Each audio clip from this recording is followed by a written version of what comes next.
नमस्कार दोस्तों, मैं विकास कुमार खरगा आप सबों के बीच कुछ महत्वपूर्ण प्रश्न जो कि बीपीएससी परीक्षा में पूछे जाते हैं उसके संबंध में मैं प्रश्न और उसके विकल्प और उसके उत्तर जो कि महत्वपूर्ण हैं, परीक्षा में प्रायः पूछे जाते हैं, यह बताने का प्रयास कर रहा हूं दोस्तों, जिससे कि आपको परीक्षा में प्रश्न जो है महत्वपूर्ण उसका उत्तर को समझने में काफ़ी सहूलियत महसूस होगी। जैसे सिंधु घाटी सभ्यता में प्रश्न पूछे जाते हैं कि सिंधु घाटी सभ्यता के मापक किस गुणज भार के हैं, जिसका ए विकल्प है 14 गुणज भार के, बी विकल्प है 10 गुणज भार के, सी विकल्प है 16 गुणज भार के, डी विकल्प है 8 गुणज भार के।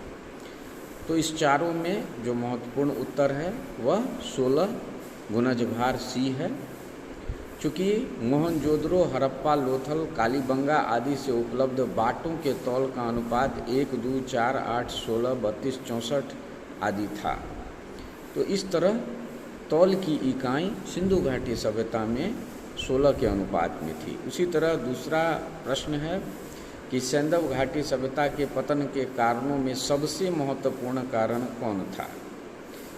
तो पहला विकल्प है बाढ़, दूसरा विकल्प आर्यों का आक्रमण, तीसरा विकल्प है विदेशी व्यापार में ह्रास और चौथा विकल्प है नदियों के प्रवाह में परिवर्तन, जिसमें जो बी विकल्प है आर्यों का आक्रमण, यह जो है उत्तर इसका निर्धारित हुआ है। उसी तरह हम देखते हैं कि सिंधु घाटी सभ्यता में होता क्या है, वैदिक काल के संबंध में यह प्रश्न है, वैदिक काल में होता क्या होता है। तो ए विकल्प है ऋग्वेद में देवों का आवाहन करने वाला, बी विकल्प है ऋग्वेद में यज्ञ करने वाले, सी है उपासना करने वाले को, डी है ऋग्वैदिक कालीन ऋषियों को, जिसका उत्तर ए माना जाता है कि ऋग्वेद में देवों का आवाहन करने वाला ही होता था। अगला प्रश्न है अशोक के साम्राज्य के अंतर्गत कौन देश सम्मिलित था।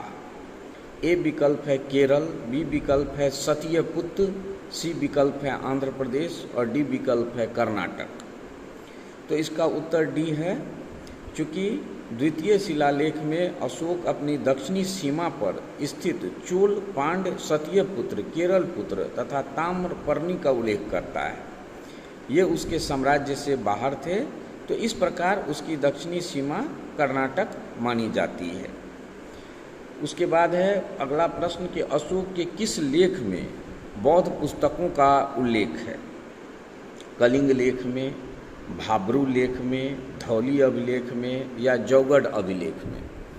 तो इसका उत्तर बी माना गया है। भाब्रू अभिलेख में राजस्थान राज्य के वैराट जिले में स्थित भाब्रू लघु शिलालेख में बौद्ध पुस्तक थे और बौद्ध धर्मोपदेश का वर्णन मिलता है। उसी तरह अगला प्रश्न है कि अशोक का नाम किस अभिलेख में मिलता है। एक है मास्की अभिलेख, बी है सोपारा अभिलेख, सी है कलिंग अभिलेख, डी है सारनाथ अभिलेख। तो ए है मास्की अभिलेख। मास्की अभिलेख जो है उसमें अशोक का नाम मिलता है। उसके बाद 9 है आगे प्रश्न में सुदास किस वंश का था। ए है भरत वंश, बी सुदास वंश, सी है कण्व वंश, डी है सातवाहन वंश। तो ए है विकल्प, ये भरत वंश के थे सुदास जो है। सुदास भरत वंश का शासक था और विश्वामित्र इसी भारत वंश के कुल पुरोहित थे, जिसे हटाकर सुदास ने वशिष्ठ को यह पद प्रदान किया था, जिसके कारण पुरुषनी रावी नदी के तट पर दशराग युद्ध हुआ था और उसमें सुदास विजयी हुआ था। यह हम सभी जानते हैं। अगला प्रश्न है कि शिव का प्रथम रूप साहित्य में क्या मिलता है। योगी, ए, बी रुद्र, सी पशुपति, डी कल्याणकर्ता। तो इसका उत्तर है रुद्र। रुद्र जो है मिलता है।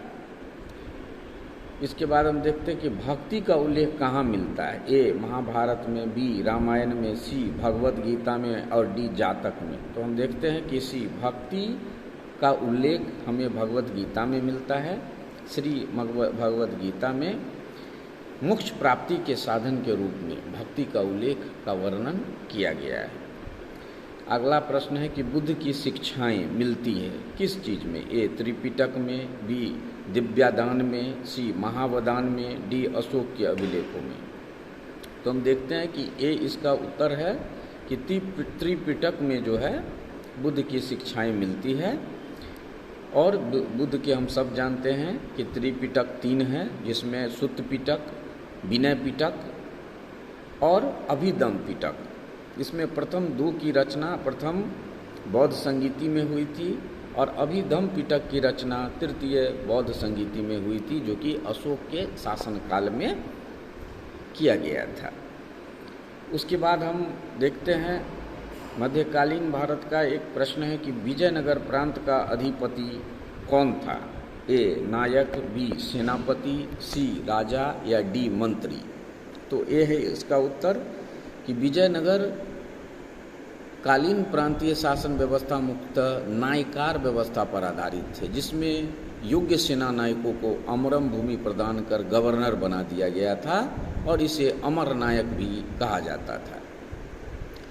उसी तरह हम देखते हैं अगला प्रश्न कि कनिष्क कालीन व्यापार की जानकारी किस पुस्तक में मिलती है? ए सौंदरानंद, बी बुद्ध चरित्र, सी अवदान शतक या डी दिव्यदान। तो कनिष्क कालीन व्यापार की जानकारी सी अवदान शतक में मिलती है। उसके बाद जो सबसे लोकप्रिय प्रश्न के श्रेणी में आता है कि अशोककालीन अभिलेख किस भाषा में? ए ब्राह्मी, ब्राह्मी या खरोष्टी, बी है ब्राह्मी, खरोष्टी और यूनानी, सी है ब्राह्मी और डी है ब्राह्मी, अरमैक या खरोष्टी। इसका उत्तर डी है। अशोक ने अपने अभिलेख 4 भाषाओं में खुदवाए थे, ब्राह्मी, खरोष्टी, यूनानी तथा अरमाइक लिपि में, जिसमें तक्षशिला अभिलेख अरमाइक लिपि में, कंदहार अभिलेख द्विभाषीय यूनानी एवं अरमाइक में है। तो इस प्रकार हम देखते हैं कि इस तरह के प्रश्न लगातार बीपीएससी में पूछे जाते हैं। अगला प्रश्न है कि बुद्धकालीन अभिलेख किस भाषा में लिखे गए? यह बड़ा लोकप्रिय प्रश्न है, बहुत काफ़ी पूछे जाते हैं। ए है प्राकृत, बी है पाली, सी है हिंदी और डी है आरमाइक। तो हम सब जानते हैं कि बुद्धकालीन अभिलेख पाली भाषा में लिखे गए हैं। इसके बाद हम देखते हैं कि एक और अशोक के संबंध में लोकप्रिय प्रश्न है कि अशोक के किन अभिलेखों से स्पष्ट होता है कि वह अपने समकालीन शासकों के साथ मैत्री संबंध बनाए थे? ए है 13वें शिलालेख, बी है शाहबाजी गढ़ी अभिलेख, सी है सोपारा अभिलेख या डी है ब्रह्मगिरी अभिलेख। तो इसका उत्तर ए है 13वें शिलालेख। 13वें शिलालेख में अशोक स्पष्ट रूप से कहता है कि उसने धम्म विजय अपने राज्य में तथा सब सीमांत प्रदेशों में 600 योजन तक, जिसमें अंत्योक नामक यवन राजा तथा 4 अन्य राज्य तुरमाई, अनिंतकिन, मग और अलिक सुंदर है। तो इस तरह हम देखते हैं कि अशोक के शासनकाल में इस अभिलेख में हमें समकालीन शासकों से मैत्री संबंध बनाए गए और 13वां शिलालेख अशोक के शासनकाल का सबसे महत्वपूर्ण शिलालेख है। अगला प्रश्न है कि गुप्त काल में किसकी पूजा मुख्यतः होती है? ए विष्णु और लक्ष्मी, बी ब्रह्मा एवं विष्णु, सी राम और विष्णु, डी है विष्णु एवं शिव। जिसका उत्तर डी है विष्णु एवं शिव। हम देखते हैं कि गुप्त काल तक हरिहर की अवधारणा का पर्याप्त विकास हो सका था, जिसमें विष्णु एवं शिव का समन्वयात्मक रूप प्रदर्शित होता है। और उससे आगे अगर हम बढ़ते हैं तो हम देखते हैं कि अगला प्रश्न है कि चंद्रगुप्त मौर्य ने अपने अंतिम दिन कहाँ बिताए थे?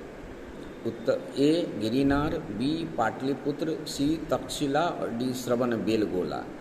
तो अगर हम चंद्रगुप्त के जीवन काल के बारे में गहराई पूर्वक पढ़े हों तो हम जानते हैं कि जैन परंपरा के अनुसार मगध में जब 12 वर्षों का भीषण अकाल पड़ा था, तो जब उससे निपटने में असमर्थ हो गए थे तो चंद्रगुप्त ने श्रवण बेलगोला में तपस्या करने चला गया था और 298 ईसा पूर्व वहाँ उसकी मृत्यु हो गई थी। श्रवण बेला की पहाड़ी आज भी चंद्रगिरी कहा जाती है। तो इस तरह के प्रश्न हमें लगातार अध्ययन करते रहना चाहिए। ये महत्वपूर्ण प्रश्न है जिसका विकल्प के साथ प्रैक्टिस सेट बनाना निहायत ही जरूरी है। धन्यवाद दोस्तों।